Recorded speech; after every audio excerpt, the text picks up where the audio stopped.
All right, let's dive right into it.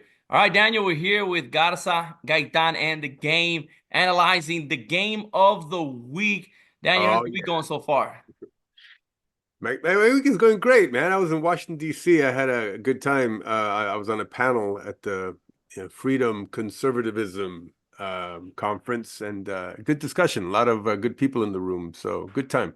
Yeah, really good panel. I got a chance to be there. It's always good to see Daniel on stage, man. The guy is he's loved everywhere. I don't ask me why, but for some reason the crowd likes him.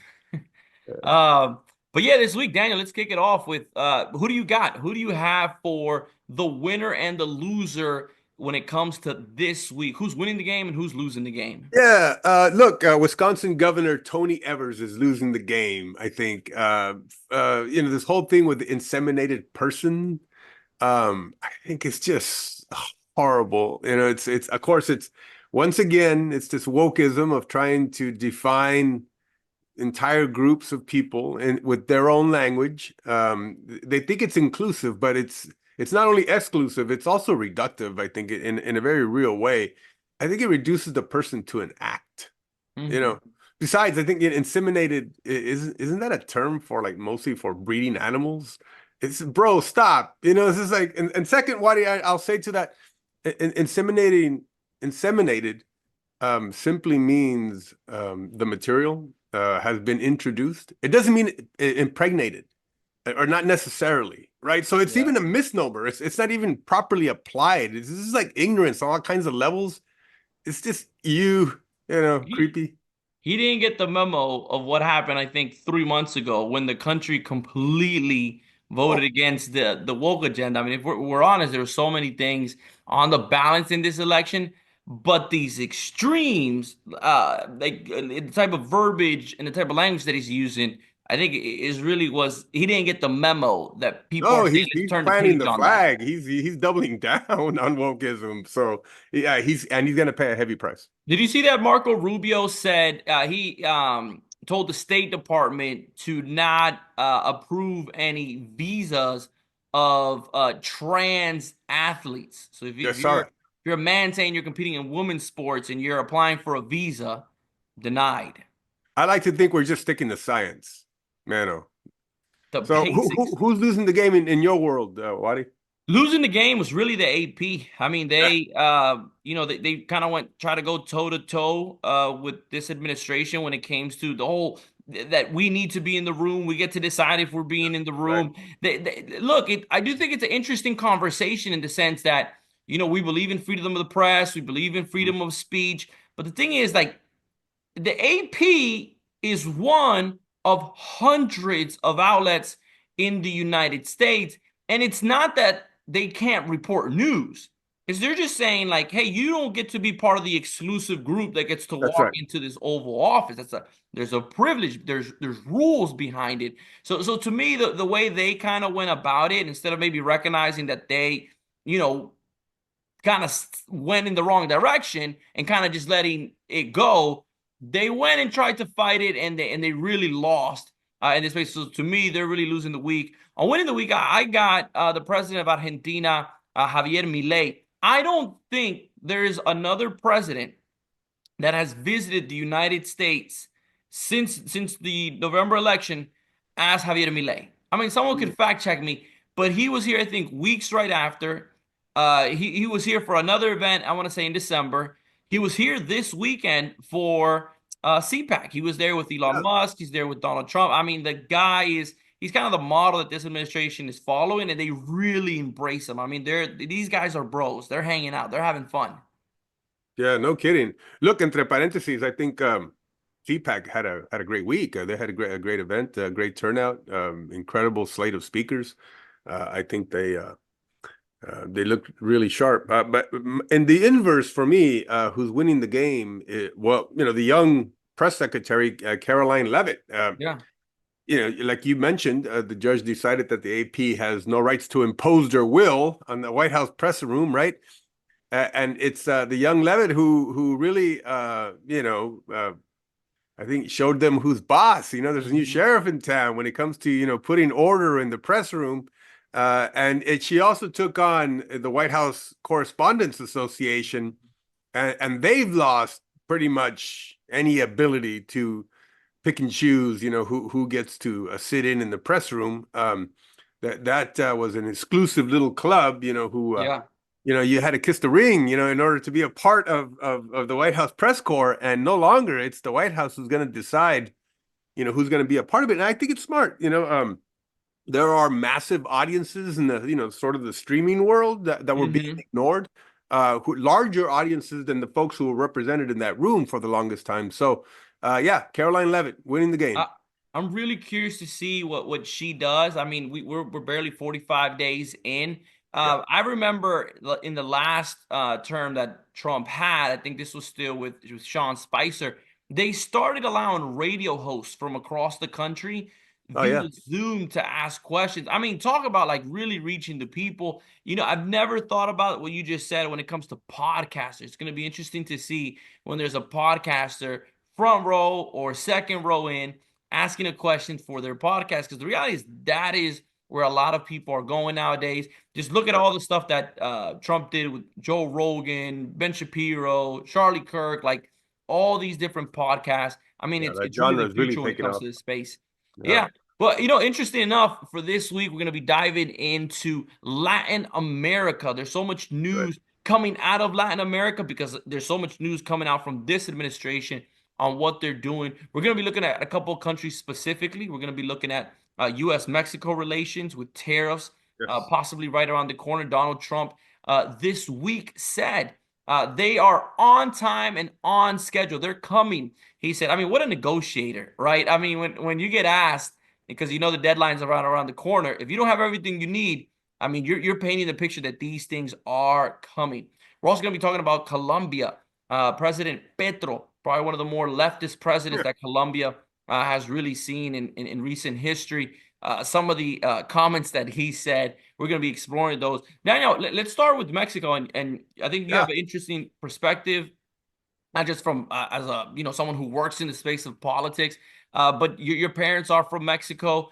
You grew up, you were born in the United States, but growing back and forth. I mean, you also see, because of where you live in McAllen, Texas, sort of the unique trade that happens at the border. Commerce coming in, commerce coming out, exports, imports. Let's set the context here. Tariffs were originally going to go into place, I believe, February 3rd or so. Trump said, I'm going to give Mexico essentially 30 days to really get their act together. Let's explore that a little bit. I mean, really, what's the motive behind these tariffs? What is Trump looking for? And what does the president of Mexico have to do if she really wants to negotiate?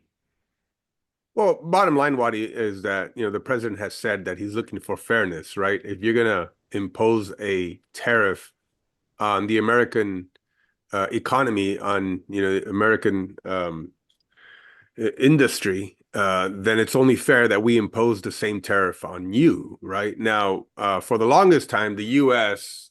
Preferred to, not spar with these countries so that we could have cheaper products. But in a very real way, it did keep, you know, um, manufacturers in America from, getting to sell their products into those countries at competitive prices. And so the president is saying, enough of that, so we're going to impose a tariff on you that is equivalent to the tariff that you're imposing on us.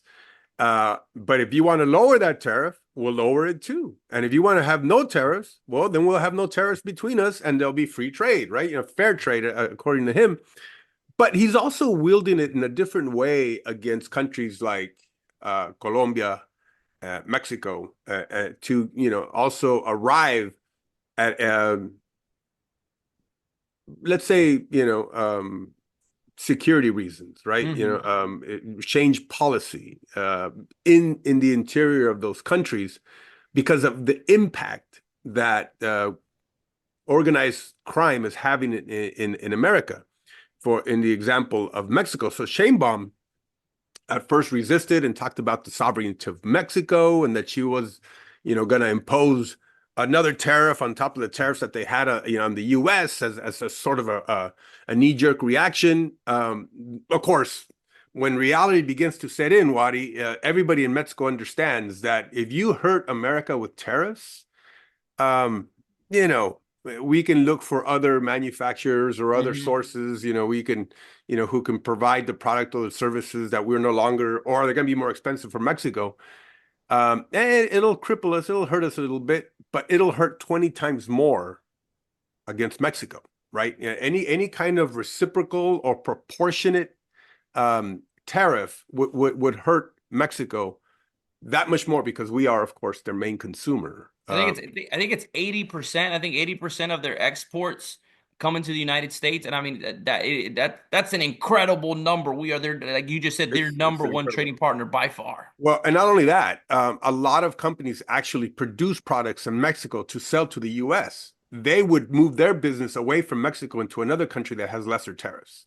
So it would be disastrous for Mexico in a very real way. And Sheinbaum knows that, right? So she's backtracked a bit, and so they're negotiating now in good faith. Let's just say, but also the issue of the cartels remains part of the problem here, Wadi. In her progressive majority that she has in the Mexican Congress, they are under the belief, and she too, that the way to bring down some of, let's say, the crime is to arrive at a mutual agreement of existence that'll bring about peace with the cartels, and Hmm. that is to negotiate with the criminal cartels that govern entire regions of Mexico, literally govern entire regions of Mexico, Yeah. that they have an expectation that each cartel, if asked, will work within their region and respect the other jurisdiction of the other Hmm. cartels, of their territory. If they just talk to each other, if there's, she calls it abrazos no balas, like AMLO did, right? Yeah, yeah, yeah. Hugs, not bullets. Hmm. Let's talk to each other, guys. What do you say? What do you say? Right? And so that, through the sheer will of her political influence and abilities to persuade, she's going to bring these cartels to heel, and they'll do exactly what she says. It is just naive, to think that, but there you have it, right? So part of the problem, Wadi, is that this Mayo Zambada, who was arrested by U.S. authorities and who is now awaiting prosecution, put in a request to the Sheinbaum administration that she save him, from the U.S. and that he be extradited back to Mexico to face penalties over there, because he's actually set up for the death penalty here in the U.S. Given what the level of crime that he's committed, which has been heinous and monstrous. It involves deaths, of course. It's not just the narco traffic. The point is, she listened to what he had to say and made a defense on his behalf and an overture that they were considering making a formal request for the extradition, which led a lot of Mexican media sources to accuse Chainbaum of being beholden to the cartels. And part of it, the reason why the media reacted so viscerally to this was because within that request from El Mayo Zambada, he threatened the relationship of the U.S. and Mexico, hinting that he would divulge certain information that would damage, the Sheinbaum administration. Hmm. And so, this, of course, created, calls of corruption, a relationship with the cartels between the Morena party and of course, the Sinaloa cartel, which Zambada was the leader of. And it is, a big deal in Mexico. So there's been uh, strained relations between the U.S. and Mexico of this. It's not just the issue of the tariffs, but this request for extradition that may cause a further split between Trump and Sheinbaum. Yeah, and Shane Baum is to say in somewhat of a difficult place in the sense that I don't know how much sort of political capital she has. What I mean by that is she's fairly new. If I'm not mistaken, it was over the summer that she was elected as Mexico's first female president.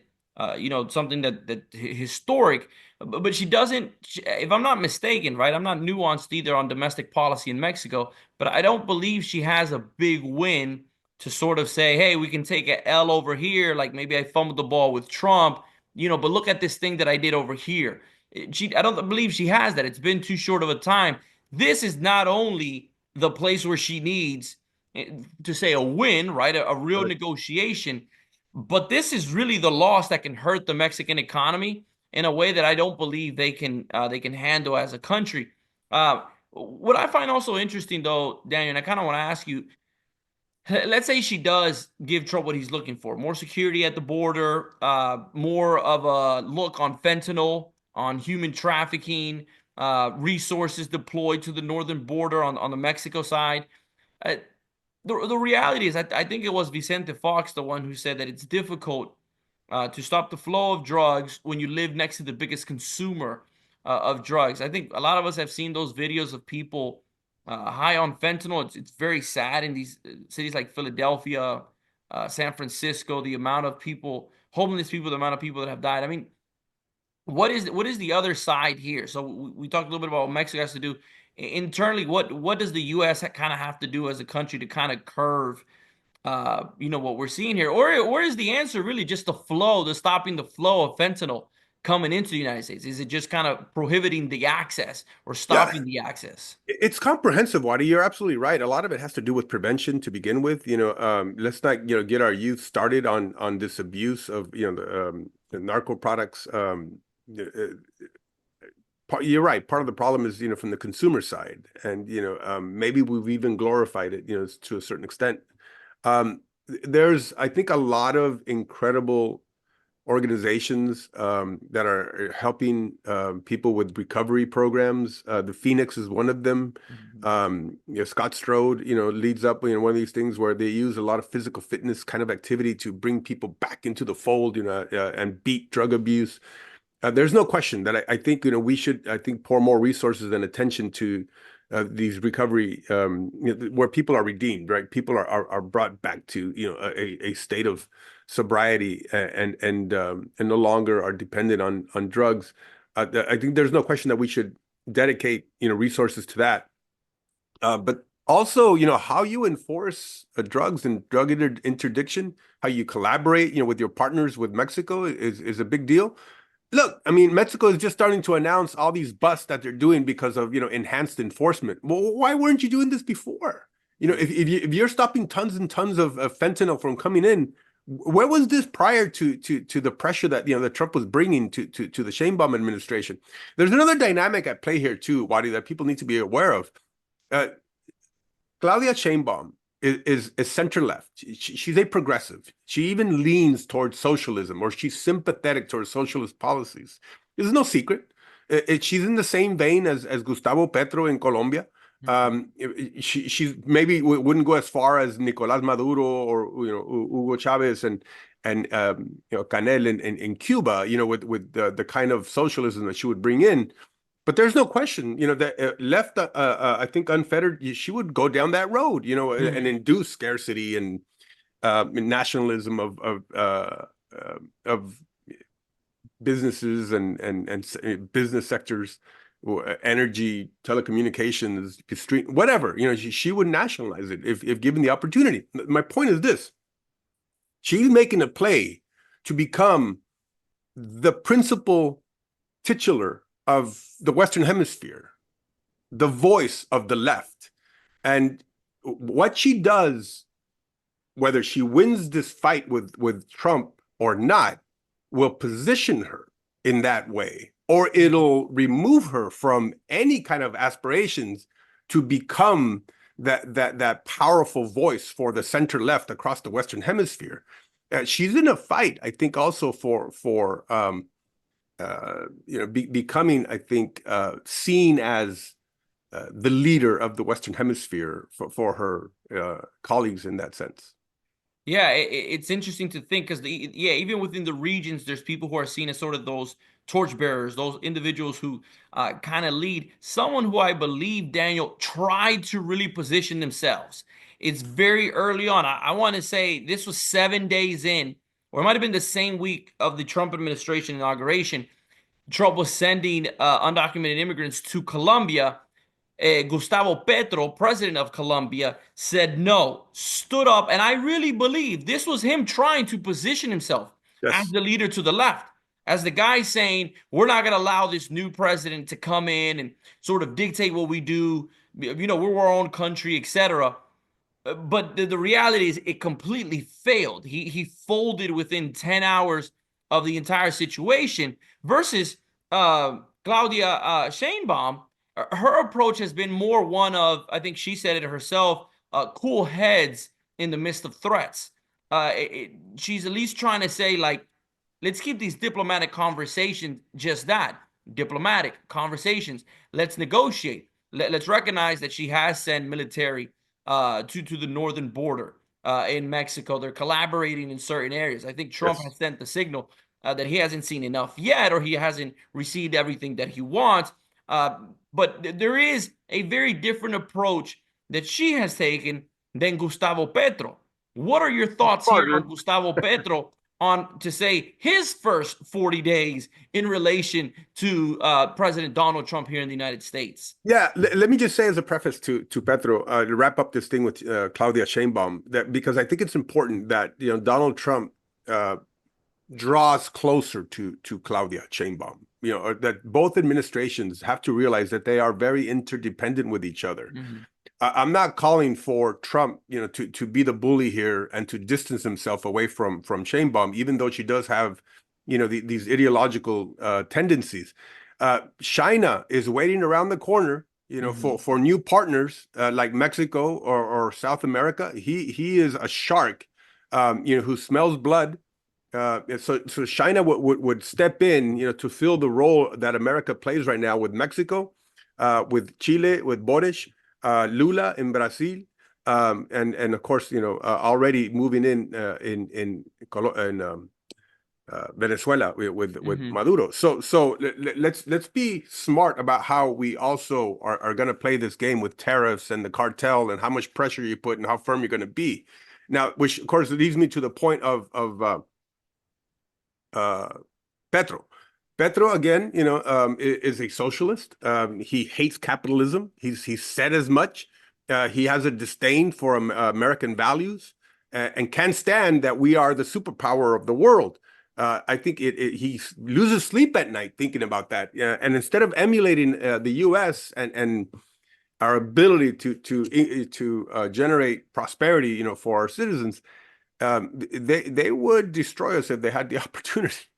Um, he doesn't care about the tariffs. In fact, he just came out in a tweet where he was speaking to an audience in a stadium that if the tariffs that Trump is proposing would ruin or damage the Colombian economy, then so be it. We'll go and fish and plant corn, he said. Um, that's a socialist mentality, right? It's like I would destroy capitalism so that we Mm-hmm. could impose our sense of socialism. That's what they voted for in Colombia, whether they like it or not. And it's a very scary place to be if you're a Colombian, because that's the road that he's marching towards. And I'm afraid that if you push too hard, you're going to break that relationship, that really vulnerable, delicate relationship that we have right now with Colombia, and sink it into an economic abyss, and then you would, of course, have to deal with the push factors of migration, coming to America. It's interesting that this is where we're at right now, in the sense that, I mean, I would say Mexico and Colombia have been key partners to the U.S. for so many years. And the level of support that the U.S. has also done. When you think of Plan Colombia with Yeah, Uribe, if I'm not mistaken, I mean, that's it. there was a time where el narcotraficante, the trafficking of drugs, in Colombia was not just impacting obviously the United States, where the end goal of reaching those drugs, that was their objective, but the sort of infighting of territory, the infighting of the cartels in those regions. I mean, the U.S. poured into these places to help with Plan Colombia. If I'm not mistaken, this was under the Bush administration, also along with Uribe. And in Mexico, the same thing. There have been a lot of efforts towards combating crime, combating the flow of these drugs. But now we're at a place where Colombia, through Petro, has really he's sided himself more with the president of Brazil, Lula, and more sympathetic to even Xiomara Castro, who's on the left in Right. Honduras, a Maduro, Well, it's right? I becoming a mean, narco state itself too now, right? It's reverting back to that.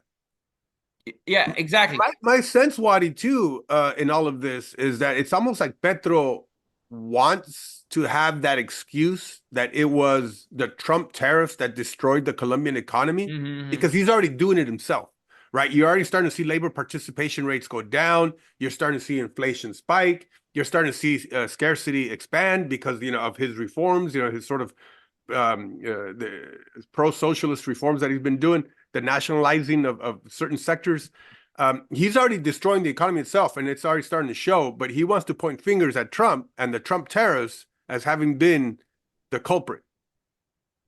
Yeah, it's going to be interesting to see how this one unfolds. I want to ask you a little bit about we talked earlier. I mentioned Javier Milei. It's a completely different story in Argentina. Previously to him coming, Argentina was one of the places with the highest inflation in our hemisphere. I think it was at 1,000% at one point. I mean, their coin almost completely without value. What I want to focus on is not so much what Javier Milei has done in Argentina, but I'm curious of your thoughts. What has Javier Milei's influence done in the region?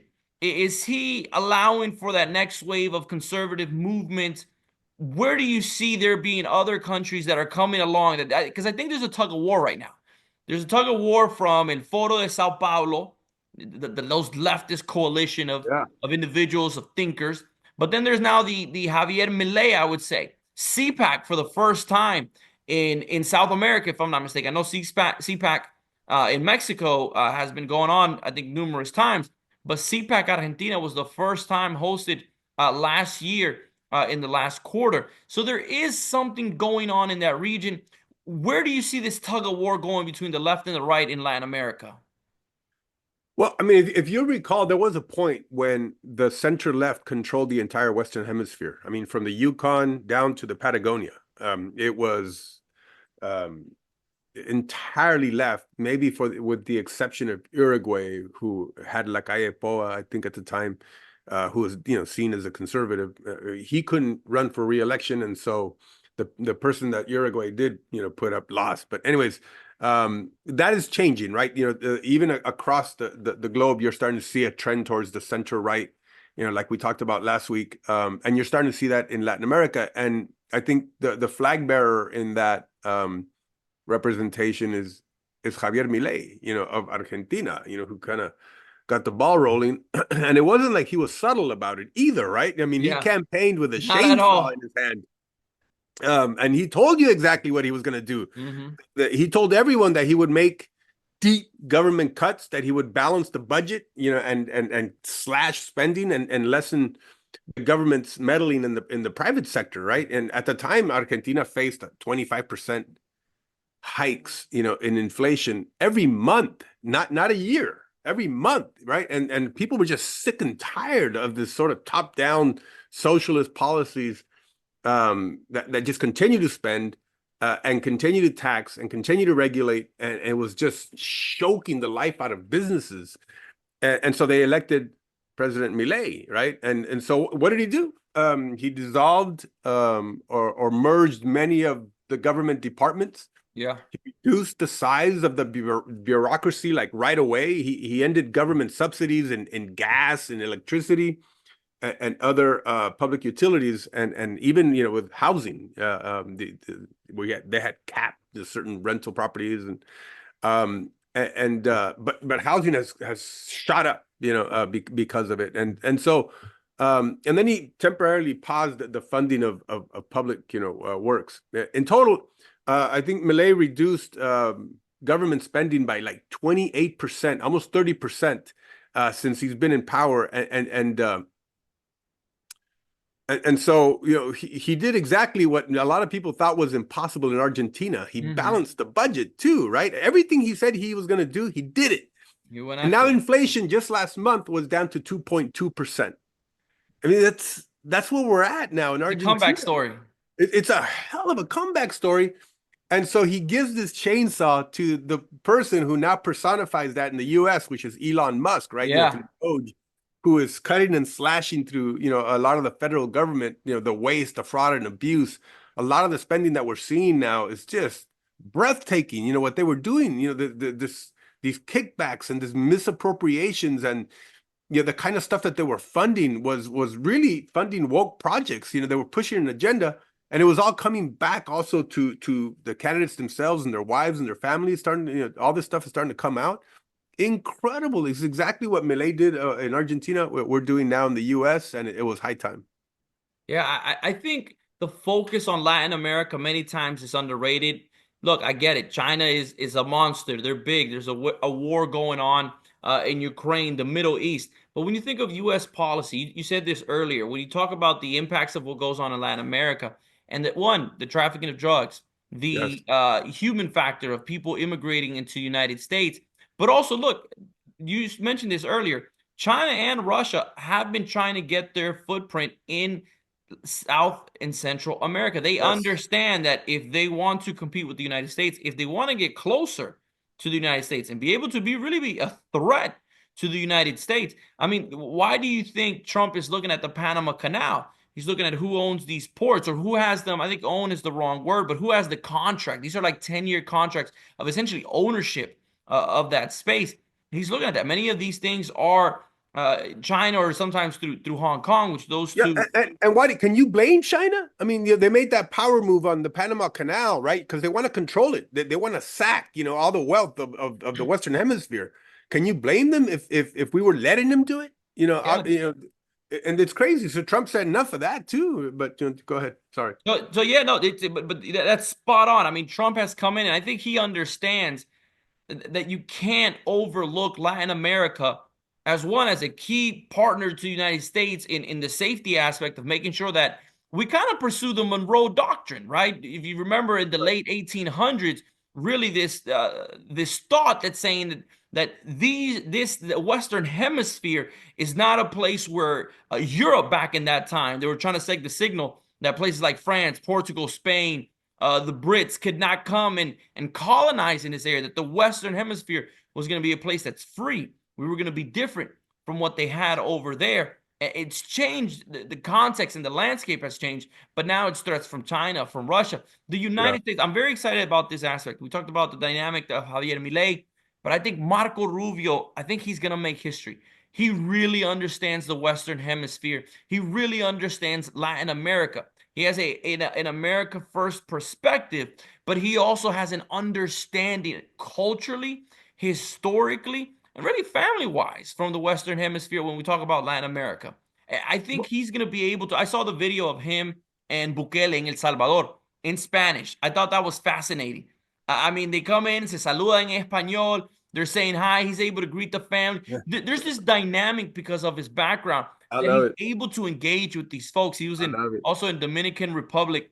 This reporter tried to be very slick. The question is escaping a bit to me now, but he was trying to be very slick. Dominicans also speak very fast. I don't know if this guy Yeah. accelerated to kind of be even more slick, but Rubio was there. He did not hesitate. He was responding in Spanish. He was giving a response. I mean, the agenda of the United States was being given, and that creates a presence. The people know not only is Trump there to do business, but he has a guy that in Latin America can come in and go toe to toe. He does not need a translator. He does not need you to slow down. He's ready to go with the response. I mean, Marco is a great communicator. We'll see if we'll send him an invite to come on the podcast on one of these days. But I think he's a dynamic that can bring those changes needed, that diplomatic conversations that weren't had in the last 4 years. Excuse me, weren't had in the last 4 years. He can really have them. I think Latin America is underrated, but I think there's a lot that can happen in this next 4 years? I mean, do you have expectations for that as well? Look, there's no question that Marco Rubio has changed the game, especially with our relationships with the Western Hemisphere, because I think he fully understands what's at stake, right? I mean, his family fled, you know, communist socialist Cuba. I mean, he understands this is a battle of ideas as much as it's a battle over the commanding heights of our economies. And who gets to control, the basically the free trade of products and services, through mutual benefit. Is it going to be China? Is it going to be Russia? Is it going to be another, state, or is it going to be America that's going to be, I think continue to be the world's leader on ideas, but also, on economic opportunities for the people of the Western Hemisphere. And so that's what I mean. So yes, we have to be firm, but at the same time, we also have to be accommodating. We have to be flexible, to the pressures that are under these state leaders across the Western Hemisphere. Claudia Sheinbaum, to her credit, I will say before we wrap it up, Wadi, or to her defense a bit, is that I've often heard how Mexican prosecutors, judges, and officials have complained that when the U.S. puts any request for an extradition of a criminal that they want back in the U.S., they want it done yesterday, right? Hmm. And the Mexicans have to rush to get it done. Given, of course, that the big brother is asking for it, and they're considered the little brother in this formula. But when Mexico asks for an extradition, they're simply ignored, or they're not given the time of day. And so there has to be a mutual respect too. There has to Hmm. be reciprocity here, right? And so you're not, of course, going to kowtow to whatever Mexico wants. I'm not saying that, but we do have to be considerate of our neighbors and the interdependency that we have with each other. There is a collaboration that needs to take place with the Sheinbaum administration as much as with the Trump administration. And so I would just hope that there's more understanding, that there's more communication that is happening, not only with Mexico, but with the rest of our, partners in the Western Hemisphere. Daniel, that's a key analysis of how the game should be played out moving forward when it comes to international politics. I was trying to look up a little bit when you were talking what elections are coming up this year or next year in Latin America. I wasn't able to type it out at the same time. I know Honduras has an election in November. Xiomara, again, the leftist party, they're going to try to continue sort of in their reign. Conservatives are ramping up. I think there are going to be other countries as well. It'll be interesting to see this tug of war and how the U.S., Trump specifically, what role he plays in all of this. But that has been our episode for the day with a special focus on Latin America. Make sure to subscribe. Check us out on TikTok, Instagram, Spotify, YouTube, and X as well. That's been our episode. Thank you for tuning in. I'll see you guys on the next one.